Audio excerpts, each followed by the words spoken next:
Hello and welcome to a new episode of Funded 360 English. I'm Professor Matthew, and today we are going to discuss in detail about green hydrogen policy that declared by Government of India.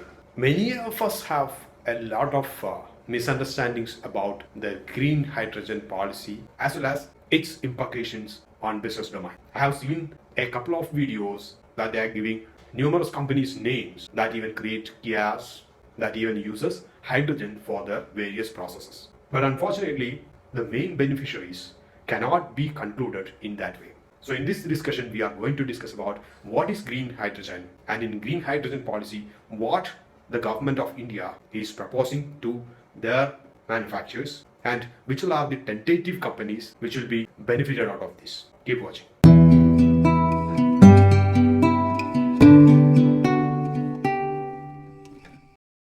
First, let's have a look on what is green hydrogen. So green hydrogen basically refers to a hydrogen produced through any process that does not emit greenhouse gases. Now you may think, are there any other types of hydrogen available? Obviously we have gray hydrogen, blue hydrogen, apart from green hydrogen. So gray hydrogen is nothing but that will emit greenhouse gases while produce hydrogen. And blue hydrogen is nothing but that also will produce greenhouse gases, but that greenhouse gases will be nullified by some other process. Usually hydrogen in large scale is being produced from methane.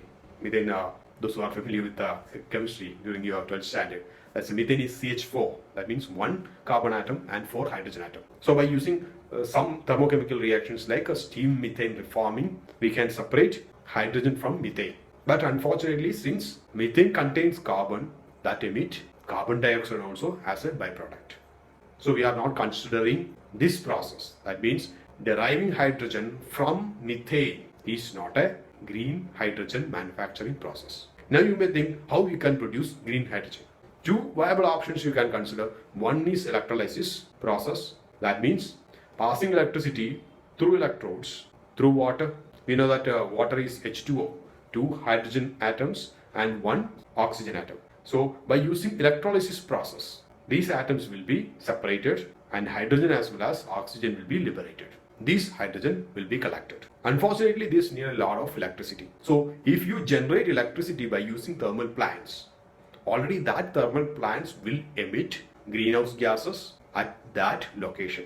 So green hydrogen is referred as manufacturing hydrogen by using renewable energy, since renewable energy is not liberating any greenhouse gases. So net greenhouse gas emission is nil.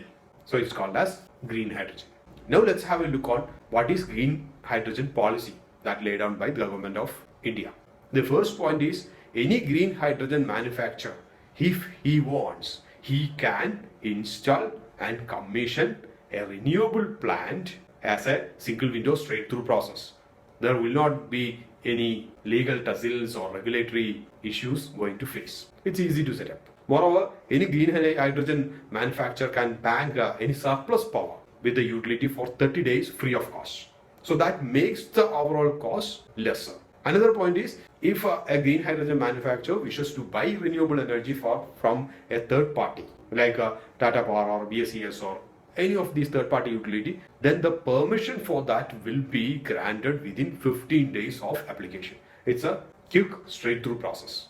And assume that if the renewable energy is being generated in some other states, for example, if the Rajasthan is generating renewable energy a lot, but the green hydrogen manufacturing facility is there in Gujarat. So in that case, in usual case, if you want to take power from one state to another, you have to take interstate transfer charges. So this charges also has been waived off.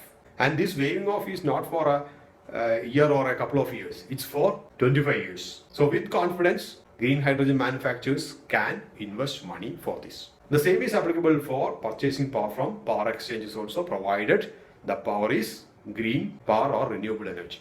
But you should keep one thing in mind, that the green hydrogen is somewhat very costly.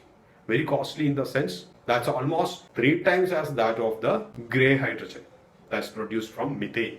So what government is envisioning is, at least by giving these kind of concessions and some supporting system, the cost at the gateway, that means at the consumption site, that can be at least comparable to that of the gray hydrogen cost. then only the demand for green hydrogen will sustain. Next question is, who all are the consumers of hydrogen? Then only we can understand who all will be beneficial out of this.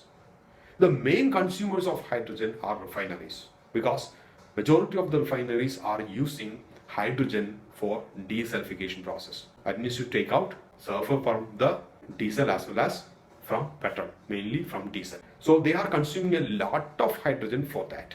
That's the main reason why after declaring the green hydrogen policy, Indian Oil Corporation, they have decided to invest for green hydrogen in the Madurai facility. So they themselves are trying to generate green hydrogen in a long run so that they can get the benefits that declared by Government of India.